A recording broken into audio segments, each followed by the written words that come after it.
नमस्कार मेरे भाई। भारत में आपने अभी बहुत सारे फोटोज देखे होंगे जहां पर एमपी में लोग चिताओं पर बैठ गए हैं, महिलाएं चिताओं पर बैठ गई हैं।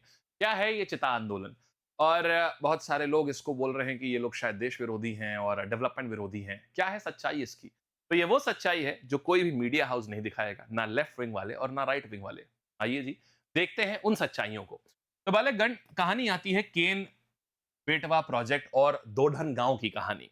एक गांव, हजारों लोग और सिर्फ एक सवाल कि क्या उनका घर बचेगा या उनका घर जाएगा। आइए चलते हैं छतरपुर मध्य प्रदेश में, देखते हैं क्या हो रहा है। देखिए, गांव है दोढन। 7 पीढ़ियां वहां, मतलब उनको एक ऐसी चीज नसीब है जो हमें आपको किसी को नहीं नसीब है। 7 पीढ़ियों से उस गांव के लोग वहां रह रहे हैं, मतलब उनके पिताजी के पिताजी के पिताजी के पिताजी के पिताजी के पिताजी, मतलब तकरीबन 700 साल से। आपके आप में से कोई भी ऐसा परिवार है अभी हो तो कमेंट सेक्शन में जरूर बताना कि हाँ, आप जिस जगह रह रहे हो वो आपके दादा परदादा से 700 साल से भी ज्यादा से वो जगह जमीन आपके पास में। अगर कोई ऐसी जमीन होगी तो आपका कितना लगाव होगा उससे। उस गांव की हर गली, हर कुआं, हर चीज, मैं आपके किसी दादाजी या पिताजी या उनके दादा या उनके दादा की एक हर कुआं एक कहानी कहता होगा। तो ये ऐसी जमीन है, समझ सकते हैं किस लेवल का लगाव होगा लोगों को उस जगह से। ठीक है, लेकिन कहानी क्या आती है कि अब ये गांव उजड़ने वाला है। ये जो दोढन गांव है ये अब डूबने वाला है। क्या होने वाला है यहाँ पर? एक बहुत बड़ा प्रोजेक्ट आ रहा है जो कि बहुत अच्छा प्रोजेक्ट है, केन बेटवा लिंक प्रोजेक्ट। सो कॉल्ड अच्छा प्रोजेक्ट है, इसकी सच्चाई भी हम जानेंगे। तो अब ये होगा क्या केन बेटवा लिंक प्रोजेक्ट? आइए थोड़ा सा सरकार की वाणी जानते हैं। गवर्नमेंट का क्या कहना है कि ये एक नदी है केन। देखिए, ये एक नदी है केन। केन नदी ऐसी है कि इसमें बाढ़ आ जाती है। दूसरी नदी है बेटवा। बेटवा ऐसी नदी है कि यहां पर सूखा पड़ जाता है। ठीक है, केन और बेटवा, तो एक केन है एक बेटवा है, एक में बहुत पानी है एक में सूखा पड़ जाता है।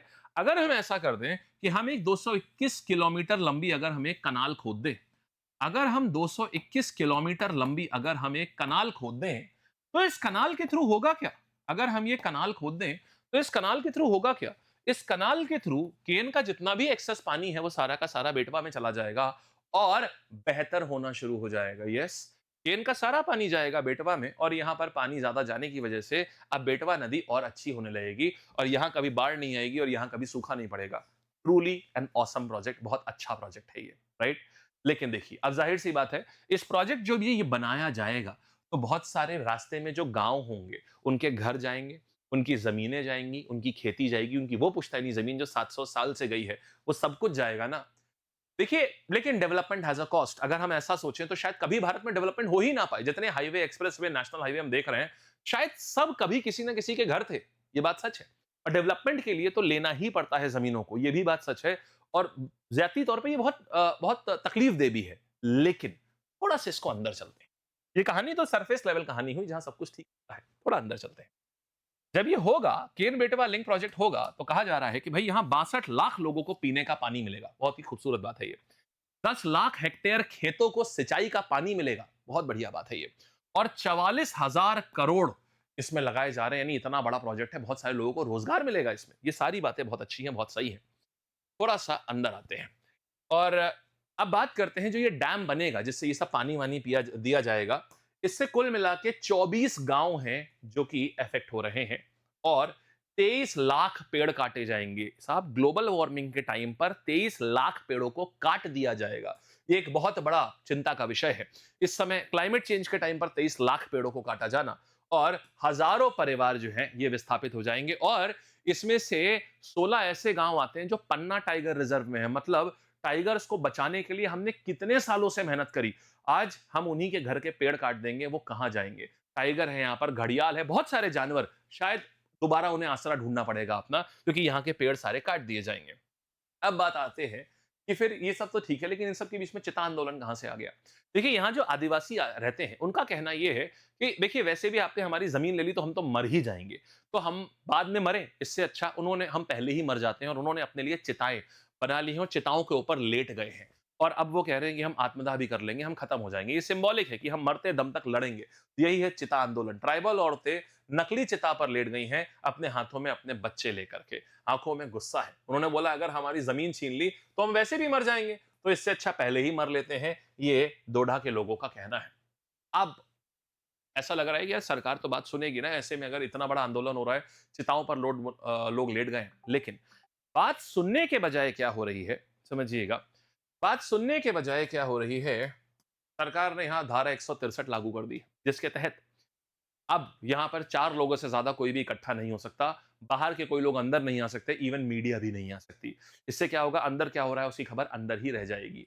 क्या डिसेंट दिखाना कि अब नहीं हमारे पास में है, कि हम डिसेंट नहीं दिखा सकते हैं इन अ डेमोक्रेसी? क्या हम प्रोटेस्ट नहीं कर सकते हैं? मीडिया एंट्री बंद। राशन पानी रोकने की भी कोशिश करेगी कि जिन लोगों ने वहां पर बैठे हुए हैं उनको राशन नहीं दिया जाएगा। ये उनके सब हक हैं जो उनको मिलने चाहिए थे, लेकिन कहा जा रहा है कि ये नहीं दिया जाएगा। मतलब इसकी कोशिश करी गई, राशन को ब्लॉक करने की कोशिश करी गई। और जो एक्टिविस्ट थे, अमित भटनागर करके एक एक्टिविस्ट हैं जो दोढ़ा के लोगों के साथ में खड़े हुए, उनको क्रिमिनलाइज कर दिया गया, क्रिमिनल करार दे दिया गया, उनको विकास विरोधी डिक्लेयर कर दिया गया, एंटी डेवलपमेंटल डिक्लेयर कर दिया गया, क्रिमिनल बना दिया गया। व्हाट इफ कल को आपके साथ कुछ गलत हो रहा है, हम खड़े होते हैं। पिछले साल एसएससी प्रोटेस्ट हुए थे, हम वहां गए थे, हम खड़े थे, हमारे जैसे बहुत सारे टीचर्स वहां खड़े हुए थे। What if tomorrow we are labelled as criminals, anti-development, or what or what not? This is not something which is not good. आगे अब बात आते हैं, लोगों का कहना है कि हमारे साथ बहुत बड़ा धोखा हुआ है। देखिए, मुआवजा सरकार कहती है हम देख बहुत अच्छी चीज दे रहे हैं, 12.5 लाख रुपए दे रहे हैं, कम नहीं होते हैं, सच में बहुत होते हैं, लेकिन किस चीज के लिए बहुत होते हैं ये समझते हैं। क्या यहाँ अगर ऐसा होता है तो इनकी जमीनें भी छीनी जाएंगी, इनके घर भी छीने जाएंगे, सब कुछ होगा और 12.5 लाख रुपए दिए जाएंगे यहाँ पर। लेकिन अब समझिएगा कानून क्या कहता है। देखिए, बात ये नहीं होती, कई बार बात ये नहीं होती कि हम सही हैं या आप सही हैं, बात ये है कि कानून के हिसाब से चीजें हो रही हैं कि नहीं सही है, क्योंकि इवेंचुअली देश में ये माना जाता है कि कानून ही सही है, यही माना जाता है और यही हमें भी मानना पड़ेगा किसी भी न्यूज को समझने या परखने से पहले। तो कानून ये कहता है, LARR एक्ट है ये, land acquisition and reconciliation act ऐसे करके है ये। अगर कभी भी आपकी जमीन या घर लिया जाएगा तो घर के बदले घर दिया जाएगा, नई जमीन दी जाएगी, नया रोजगार दिया जाएगा और लाइवलीहुड का 5 साल से 10 साल तक का आपको सपोर्ट दिया जाएगा। लेकिन इस केस में कानून क्या बोल रहा है कि नया घर भी देंगे, नया जमीन भी देंगे, नई नौकरी भी देंगे और आपका जीवन यापन अच्छे से हो सके इसके लिए पूरा हम देखरेख भी करेंगे। लेकिन मिल क्या रहा है, सिर्फ और सिर्फ इस पूरे बदले के बीच में एक पैकेज मिल रहा है 12.5 लाख करोड़ का, sorry I am so sorry, 12.5 lakh रुपए का। 12.5 लाख रुपए का पैकेज जो है ये पकड़िए और जाइए। इतने रुपए में आज सही बताऊं तो एक छोटा फ्लैट भी नहीं आता है।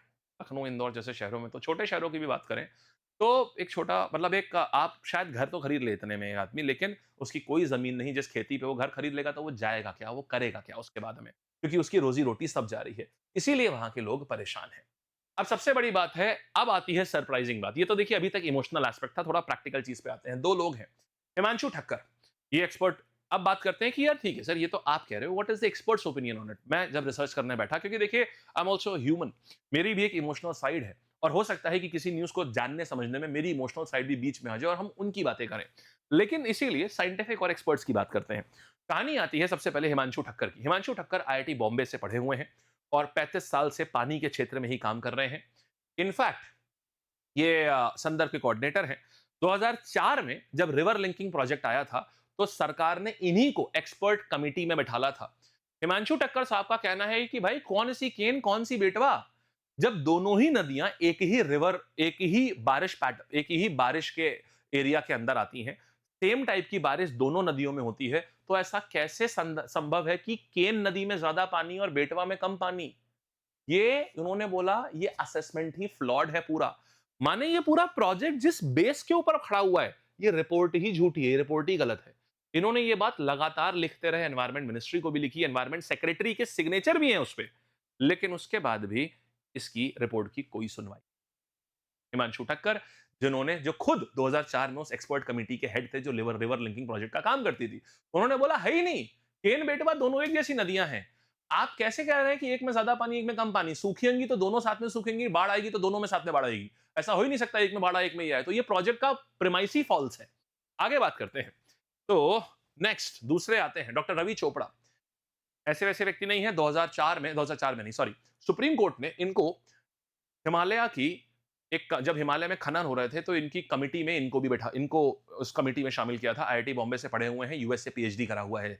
और जब सुप्रीम कोर्ट किसी व्यक्ति को किसी कमिटी का सदस्य बनाए तो समझ लो व्यक्ति बहुत टॉप लेवल का व्यक्ति है। इन्होंने बोला, और ये वो व्यक्ति हैं जिन्होंने 2018, 19, 20 में बहुत बोला कि उत्तराखंड में मत खनन करिए, मत खनन करिए, आप यहाँ के पहाड़ों को चोटिल करते चले जा रहे हैं, मत करिए, ये खराब हो जाएगा सब कुछ।